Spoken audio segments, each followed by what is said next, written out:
Do we have Rob on now? Finally. I'm on. Awesome, Rob. I appreciate it. We do have Mikhail Thalen on with us right now. We are talking a little bit about the story he wrote about the boxes that just collect your data, which are cell phone towers. Well, I mean, how long until police cars are going to be equipped with these in their trunk, and it's just going to suck up all the data everywhere they drive when they're driving the cars next to them and the car behind them, and then before they're going to be able to know what you're on your way to do because your text messages says I'm on my way to pick up that frosty beverage from you, that absinthe I'm not supposed to have. Wasn't there a rumor that the Postal Service was doing that? Yeah, remember? I wrote that article where they're actually checking the mail, and they have special orders to open up people's mail of certain addresses, and then they reseal them. And it's just all strange. But Mikhail, I appreciate you calling in, man. We got to talk to Rob. So is there anything else you wanted to add, man? No, guys. Thanks for having me on, and keep up your great work. Make sure you guys check out Story Leak, where you can find all Mikhail's articles. Anything else? Any links you want to give out real quick? Just storyleak.com. Find me on Facebook. And check out the Drudge Report. They have that article going up right now through InfoWars on the South Carolina police. Awesome, man. Yeah, it is so cool that see you on Drudge like almost every other day now, man. You're a good friend, and I appreciate the work you're doing. Anytime you want to drop by, bro. Yeah, thank you, guys. I appreciate both your work. No problem, man. Take it easy. I appreciate it, Rob. We just brought on Mikhail really quick to talk some news because we were having a little tech issues, but I appreciate you coming on, man. We gave you a little brief intro before we went to Mikhail, so I don't know if you want to just kind of introduce yourself to the listeners, what got you involved in activism and lead them into, where the free state. Going into the free state now and so your show. You want my story of how I went down the rabbit hole? Right. What got you involved? It's Thanksgiving. What are you thankful for? No, I'm just kidding. Well, I mean, if you want to go all the way back, I wasn't exactly someone that was very knowledgeable on anything going on. I wasn't paying attention to the world or whatnot. And back in 2006, a coworker showed me loose change, and I didn't want to accept it, So I decided that I was going to research it and prove him wrong. I'm still doing that. I haven't done that yet. Basically, I went from there to I was always like a conservative and a constitutionalist and whatnot, and throughout the years, I tried to figure out what was going on in the world, and with 9/11, and I went from there to I got to the point where, I understand that the government's horrible, and they're going to do whatever they're going to do for their own purposes. And then I discovered Ron Paul and the Liberty movement, and back in 2011, 2012, I kind of got involved with local Ron Paul campaigning on the south side of Chicago, and doing petitioning, sign waves, all that fun stuff. And after the last presidential campaign, I got to the point where I was so fed up with the idea of elections and the government, and at the same time, I discovered a Free State Project, and from there, decided to just let go of the idea of government and support the Free State Project, and kind of dedicate a YouTube channel to that. So that's where I am now. Yeah, and I mean, it's brief, but your story sounds very similar to a lot that we hear. It sounds very similar to mine, where, you see these interesting things like, loose change, and you're like, you almost don't want to believe it. And it's like you said, well, they're gut-wrenching. You're still trying to disprove it this day, and it's just hard to do. It's just hard to disprove some of these things. Oh, it took me over a year to even accept it. I didn't even want to believe that. It's kind of like telling that kid that Santa Claus doesn't exist, and then all of a sudden he realizes the Easter Bunny doesn't exist, and then the Tooth Fairy doesn't exist, and all of a sudden you're like, whoa, 9/11, like what else could be crazy, Well, yeah, from there I discovered, going through down the whole, rabbit hole one night, I kind of discovered that the state itself is nothing more than just as a belief system that people have. They're just human beings like you and me. People that work for the government, nothing more than anyone else. And who gives them the right to steal and murder and enslave? Right, and it's becoming a major problem, my guys. It's like literally getting out of control. And, you know, we talk about it a lot, but it's good that people are taking action. It's good that people are setting things up like the Free State Project. And we were talking about it a little bit before you came on. I was kind of letting people know that, you know, people get the wrong idea a lot of times that when you say the Free State Project, they think of like this massive commune that everyone lives on, and like it's not necessarily that. People, it's not a 6-acre farm with everyone doing yeah. their There's not job. the entire Free State Project isn't on the of same labor farm. that Amanda Right. Billy Rock was really talking about. right. It's more of a lot of collection of friends. Why don't you tell us a little bit on it? The Free State Project is basically they have the goal to get 20,000 liberty activists from around the country or around the world, for that matter, to move to to New Hampshire. The reason being, New Hampshire is already very pro-liberty as it is, and the idea is that it's a numbers game. You know, I personally live in South Side Chicago. I know you guys are up in Milwaukee, whatnot. You know, there's millions and millions of people that live both in those locations. I don't know about you, but the average person I run into, they don't have liberty at their heart. They don't really believe in liberty. I mean, they may to a certain extent, but I don't feel like I can make any change here whatsoever. But you know, you get 20,000 people in a small landmass with less than roughly around 1 million people. I mean, 20,000 people, they can take over multiple counties and stuff like that just because the entire population moving there is pro-liberty. So you're actually basically combining forces and focusing on one small section to make a change, and hopefully that can have a ripple effect around the country. And, you know, it kind of is in a way. I mean, we've seen other groups starting off and, you know, more people obviously moving out that directions. I see other activists always posting about moving to New Hampshire. That's where I learned about AOC the first time, the alternative currencies, because a lot of people take silver and barter in the Free State Project. There's businesses in Manchester that actually accept Bitcoin for payment. Right, which is huge. And Bitcoin's another thing. Yeah. There's, you know, that's a huge part of the Free State Project as well, because along with when I first heard about Free State, I heard about Bitcoin. It's not like they run hand in hand, but, you know, they kind of do in a way. A little bit, yeah. Not everybody, obviously, because, you know, people like to generalize the Free State Project because not everybody, like, subscribes to, like, one belief. It's not like a religion. We got to stress that, you know, because I don't think people really truly understand. They get this idea of, like, a clan or a group, and it's not really that. No, it's nothing like that at all. It's just people with the same, it's just like-minded people. Anyone that, you know, they have people all the way from, you know, constitutionalists all the way down to anarchists. You know, it's a wide swath of people moving there. You know, it's just people that have liberty at their heart. It's not like we're all moving there to live in the same house and have the same something like that. You know, and then you have the giant straw man that you burn at the end of the night. What is that movie? I'm not sure. You know, I'm not sure. But, you know, you do see some of that. I'm not saying that doesn't happen, because I've seen activists move out there and get a lot of help. Live on people's property and things like that. So I'm not saying it doesn't happen, but, you know, it's. I just don't want people to get the wrong idea that this is coming like hippie farm or something like that. No. I mean, don't get me wrong. There's some hippie aspects to some people, which isn't bad. I'm not. You know, that's not a bad thing. You know, my whole thing, my whole ideology at the end of the day is I just want to be left alone, and I'll work with anyone that's going to help me achieve those means.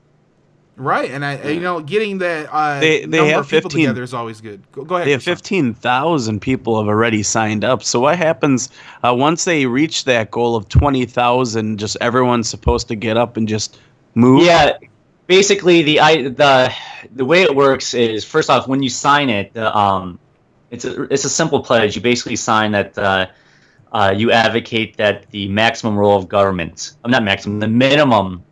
Maximum role of government is nothing more than secure life, liberty, and property. But you can say the minimum is nothing.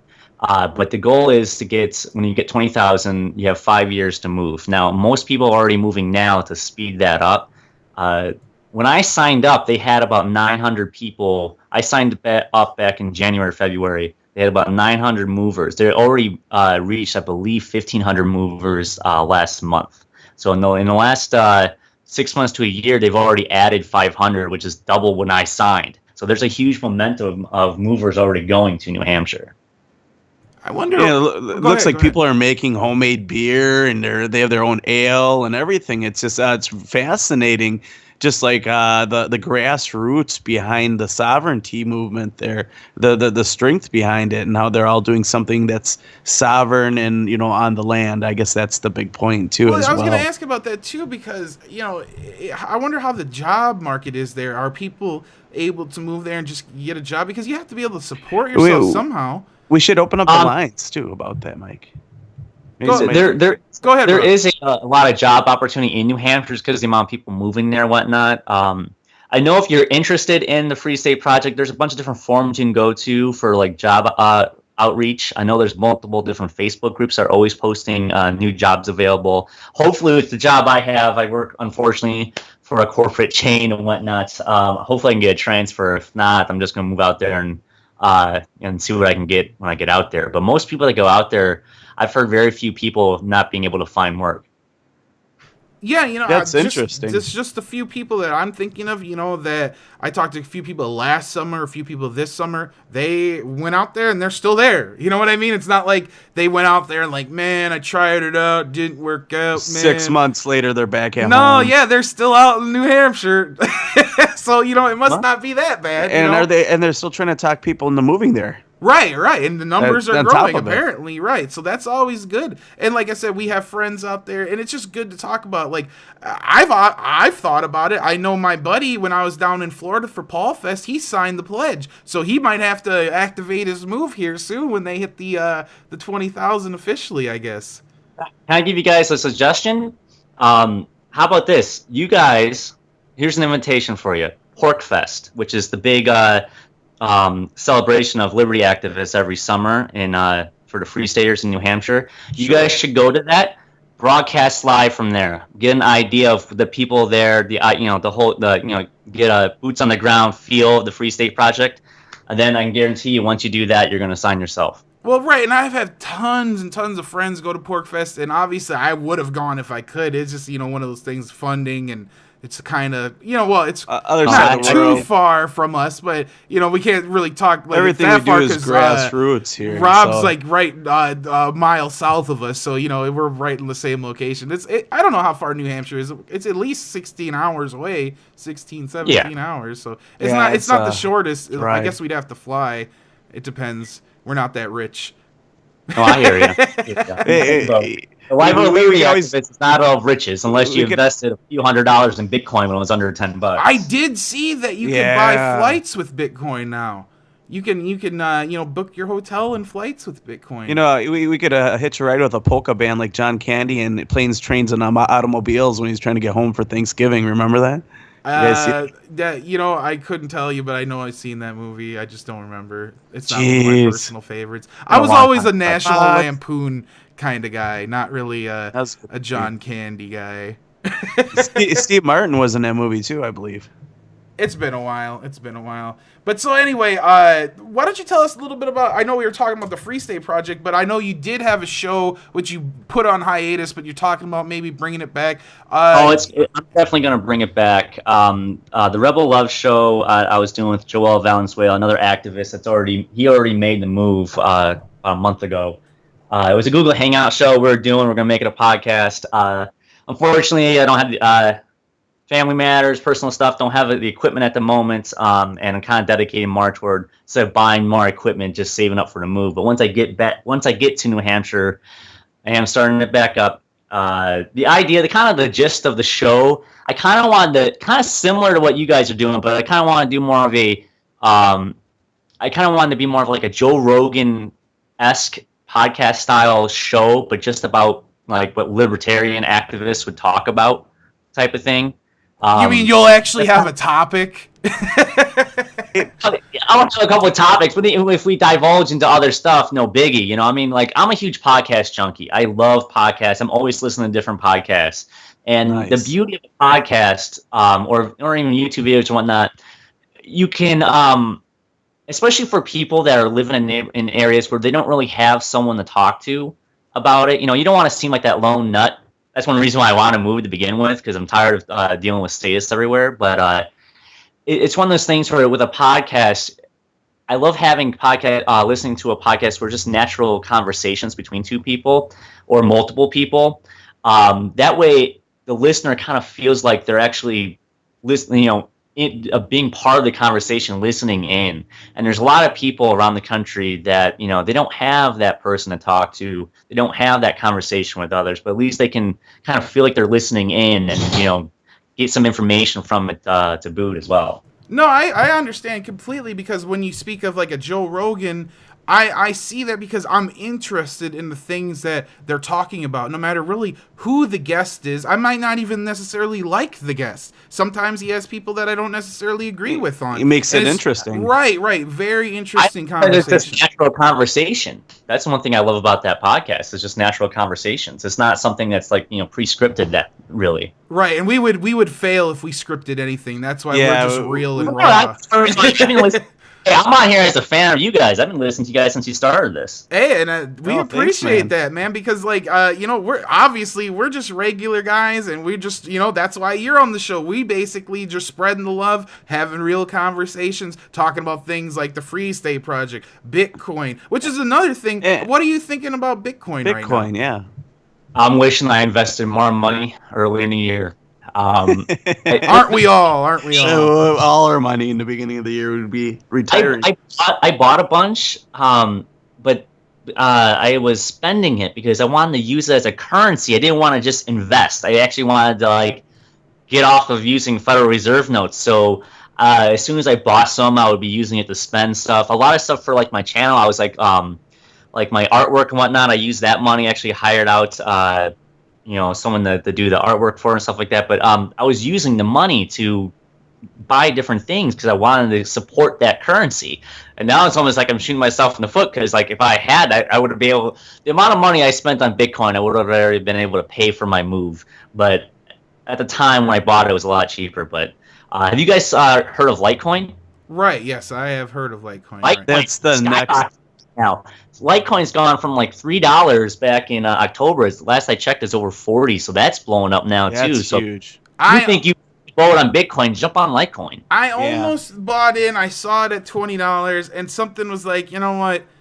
I'm just gonna wait the same way I did with Bitcoin. I'm just gonna wait, and you know what? We'll see what happens, because I kind of still think it's a time to still jump on Bitcoin, because who knows? Bitcoin could go to 10,000. I mean, I didn't think it'd reach 1,000. So. Yeah, and that's the thing. People get really upset when you tell them hey, check out Bitcoin. They're like, what are you gonna get the chip next or something? I'm like, what? Because I talk about Bitcoin. You think I'm gonna take the RFID chip? People get really bent out of shape when you start, talking about the future of money and currency and changing the paradigm away from the Federal Reserve notes and all this corrupt central banking system. People really, it scares them, it really does.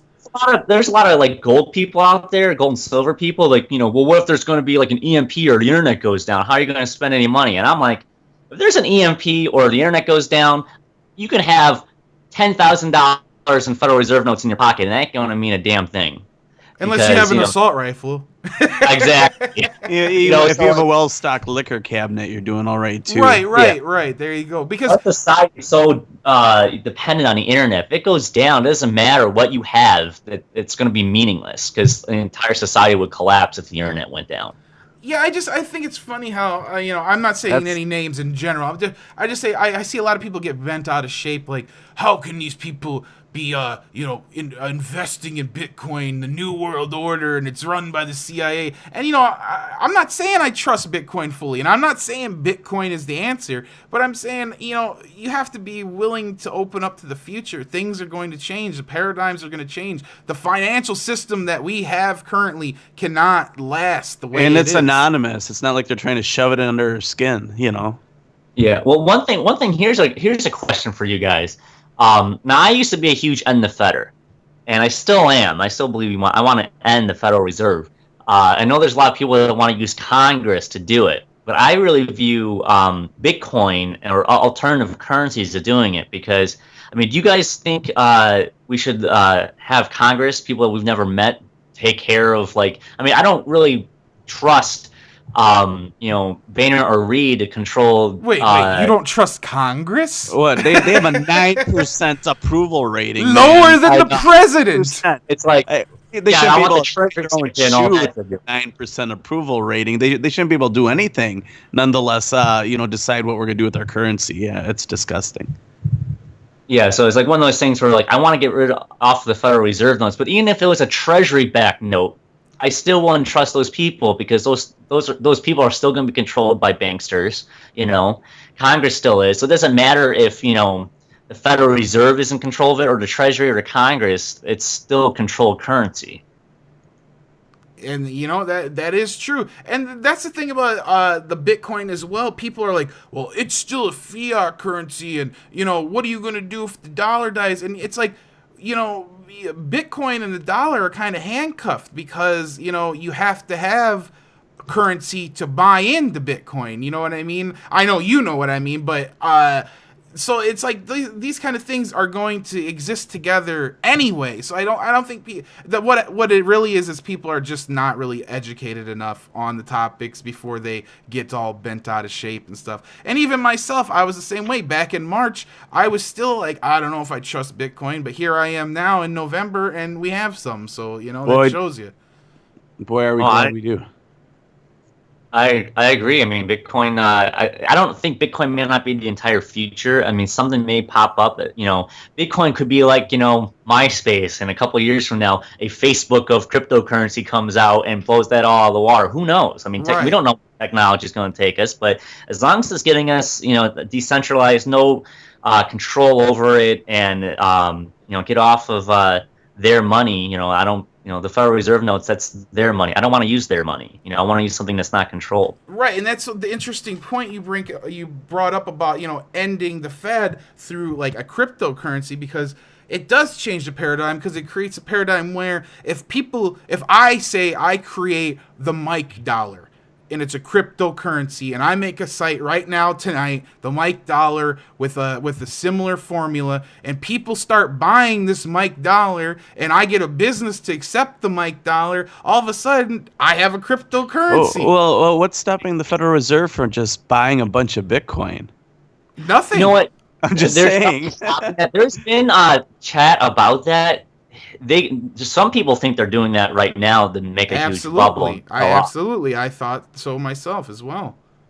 But even if they did that, even if they bought it all and then sold it, yeah, it would be a big, the bubble would burst, but it would just pick right back up again. Right. It's one of those, they can try and kill the messenger, but they're not going to stop the message.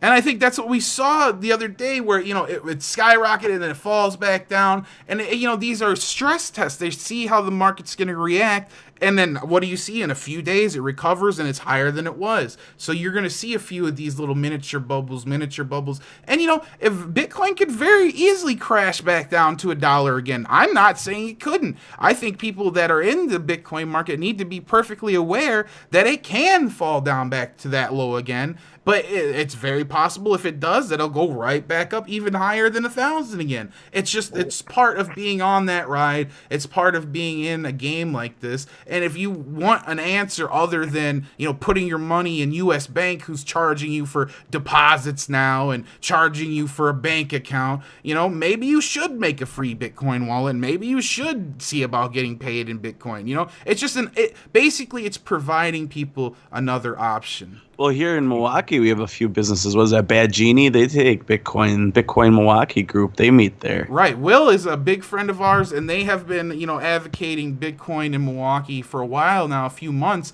And, I hope that helps, get Bitcoin established in our local community. And I think it's already working, and we'll have to see, obviously, as the future moves on. But, it's a risk like any other commodity, like any other market. Bitcoin is a risk. So, you know what I mean? It's a risk holding on to U.S. dollars. Right.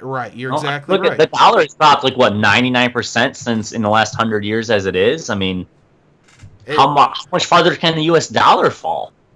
And that's true. You don't see your wages going up, but you sure see the prices at the grocery store We going talked up. about that yesterday when we talked about how Black Friday is the only day they let us actually afford to buy things. But we pay with it through child labor and sweatshops in And most of China. the goods aren't even American-made American goods. made, Right. They're yeah. all, the cheap Chinese-made goods that Mike Heiss was telling us about yesterday, which we already knew that. That's why they're so cheap, and that's why they're able to, shovel them off like that. Oh yeah, I agree. So, speaking of Black Friday, I know we kind of already mentioned it. It's just one of those things where, what do you really do in this society that we live in where, people are driven by, having more and more stuff, more and more things to make them happy. They think things will make them happy. How do we counteract these people? Do you think it's like Kristan said, go out and just kind of like talk to them? Like, why are you doing this? I don't know if that works in this world anymore. People are just kind of like zombie autopilot. You know what I mean? They're like, I want more stuff now. Now, well, first off, here's a small confession. I work for one of those chains. Unfortunately, I actually have to leave an hour to go to work. Unfortunately, I got to pay the bills.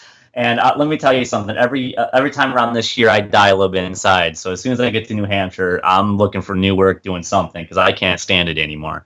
But it's weird. It's one of those things where, like, I'm a huge advocate of the free market, all right? And being a pro-liberty guy, if someone, all they want to do is buy a bunch of stuff and that makes them happy, who am I to judge them for that? But at the same time, it's weird. The more and more I go down this journey, the more and more I become less materialistic. Like, I really don't care if I even own that much as long as I have stuff that allows me to live and be happy. Isn't that weird? I don't need a huge bunch of collection of random stuff that doesn't mean anything. Right. It's more about your needs being met. And I think more people are starting to realize that, like, your needs being met is the most important thing. That's what will make you happy. Not having more and more stuff and not having the newest cell phone every 2 months and not having the newest game system that can see through your pants. Well, and they kind of corrupted the family that way. I mean, look at the Thanksgiving is the day we give thanks for all the things we have, and Black Friday is the day we go trample people for the things that we don't. Back to back, of course. Yeah, that's our duality society. Heaven and hell, one road, same place, I mean, it's a true statement. What were you gonna say, Rob? No, I mean it's like what, like I kind of see myself as being on the front lines of watching Western civilization collapse, so to speak, because of what I do for work. And yeah, I see people, fighting and going after the most trivial of things and spending thousands of dollars, going in debt to give their family gifts, and like treat every day as if it's Christmas or Thanksgiving or whatnot. Who cares if something's on sale to buy for a gift? You know what I'm saying? Right. It makes me think of the We Are Change video. You guys may have seen this a few years ago. Luke went out and he asked the people, what are they protesting?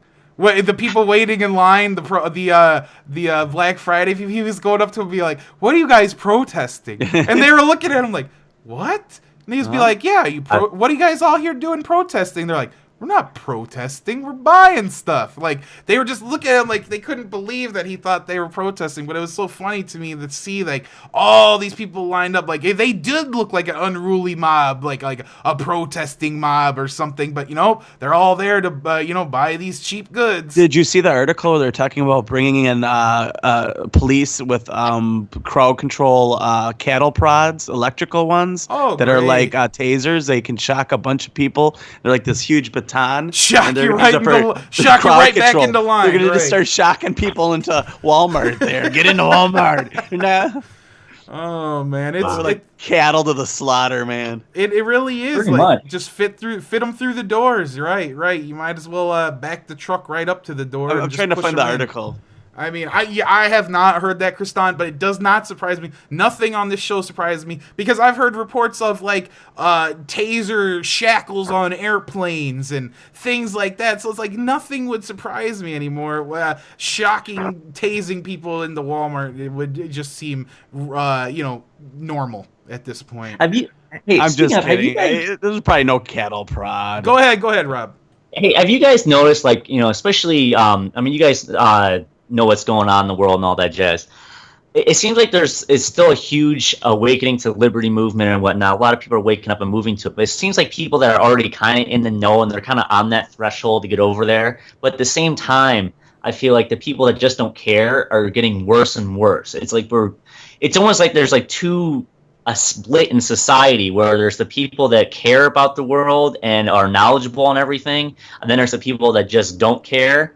And it seems like that gulf between the two are just getting bigger and bigger. Yeah, and you're right. It's I don't know if they don't care or they just like don't want to know or what it is, but no, I definitely see that divide growing as well. There's an awakening group of people who are eager to learn about the system, eager to learn about history, eager to fix what's wrong with humanity, because these people are seeing the problems. They're like, I want to fix this. I need to figure out what's going on so I can contribute to fixing this, in society. And like you said, Rob, there are people that just do not care. They don't pay attention to history. They don't pay attention to what's going on in politics and the news. And they may be happy in their little false life, and that's fine. But the thing is, do you live in reality? You have to ask yourself that. And is cutting yourself away from reality? I don't know if it is. If you hide in the closet and have your little fake life with your family in the closet, is that living in the real world? I don't think so. Maybe, no, I agree. Maybe to them it is. Well, it's the whole Matrix, analogy where we're off from the red pill, but it's a hard pill to swallow for a lot of people. They want to just take that blue pill and imagine none of this is going on and just be in their bubble and go about their day and hope for the best. Where but it's one of those things where once you see the truth, you can't go back. No, you're right, and it's like that with everything. Like, the more truth you see, you start seeing it everywhere. You start seeing it in music and movies, propaganda, billboards. Everywhere you go, you're like, you're working out at the gym. Somebody's talking about there. You'll hear somebody at the grocery store. You gotta know that where there's smoke, there's fire. After a while, it's worth investigating into, and definitely search out your own news. Look online. Things like CNN are dying. And that is true. The mainstream media is dying, and that's why we have shows like ours and the Rebel Love Show and Adam vs. the Man and the Big Plantation. All these guys are basically understanding that, hey, the mainstream media isn't telling the truth anymore. We are waking up. People are looking for answers. So somebody has to step up and at least give the truth, give their opinions, and then go from there. Because we say on this show always, judge it for yourself. Go Google it. Do your own research. Because, don't even take our words for it, because we're not rocket scientists by any means. Well, case in point, I mean, the technology has changed our society to the point where either you're using it just to kind of dumb yourself down, or you're using it to, enlighten yourself. I would never have discovered any of this if it wasn't for technology. I would have not known what I know now. I wouldn't be in contact with you guys. I wouldn't be on a show right now live from a computer that fits in my pocket. You know what I'm saying? And it's one of those things where everyone has a smartphone now. Everyone has something in their pocket. There's no excuse. You have all the world's information at the tip of your fingers. And if you don't know something, Google it immediately. You have access to the world's information within seconds. Well, right. and I remember when I was a kid, I used to watch this cartoon called Inspector Gadget, and Penny had a book that you could open up, and it was everything. There was a laptop. That was, obviously that was, indoctrination of what's going to come out in the future. But pretty interesting how advanced things are going, that you have your iPod, your photos, your music, your whole life's on one cell phone, GPS, you name it. I can't believe you mentioned Inspector Gadget, Kristan. I did used to watch that as a child. It was one of my favorite shows. Isn't that great? Yeah, it's and then the self-destructing bomb and all that stuff. Yeah, that was a classic. Right. The youngins will never understand that one. But Robert, I appreciate you coming on. I want to give you the floor in the last couple minutes to let people know where to find you, any new projects, when to expect to see your show coming back, anything like that. You got the floor, man. All right. You can find me on Twitter at Voluntary Rebel. You can always just do a Google search for the Voluntary Rebel. You'll find my YouTube channel. I'm still gonna be making videos before I make the move to New Hampshire, but I want to start up the Rebel Love Show once I get there again. And also, please, if you don't know what the Free State Project is, go to freestateproject.org, do some research. You see what you like, sign a petition, make the move with me, get out there and join the rest of the liberty activists around the country moving there and try and make a change. 75% of the way there too. I can't believe that 15,000 people signed up. You guys will have one libertarian little city there. Hey, we're trying to make a libertarian paradise in one little location. Right, Right you on. take over the local municipalities first, then you take the state, and then all of a sudden, you're making changes on the whole East Coast over there. So you never know. It's interesting, and obviously things are working. We'll see where it goes in the political realm. What were you gonna say? Not to mention libertarianism is getting popular. That one was a governor candidate. What did he have? Almost 7%. And was that Virginia just recently? Well, right, and they're having to put in like rigged candidates who are like claiming that they're of parties that they're not, and it's a lot of shenanigans. But that's a good thing about knowing your community, knowing who your candidate is, and doing a little research before you get in there. But anyway, Robert Rebel of the Rebel Love Show, I appreciate you coming on, man. Any final words before we let you go? Try and live free now. Live free as much as you can, and avoid dealing with the state as much as possible. Awesome. I appreciate it, man. You take it easy. Have a good night. Yeah, take care, man. You're welcome back, and keep us updated on what's going on with you, man. All right, keep up the good work, guys. All right, take it easy. Have a nice night. All right. You have a good one, man. There goes Rob. Definitely good talk. We Yeah, always love I've- the Free State people. I've always believed that there's no bigger waste of a vote than voting for somebody you don't believe in, like a lesser of two evils. And I know you're not big on voting, but I hate I've always- voting. Well, as a lot of my research and other research that's been I've been involved in has shown that a lot of times your vote really doesn't count. So it's unfortunate. Yeah, we see the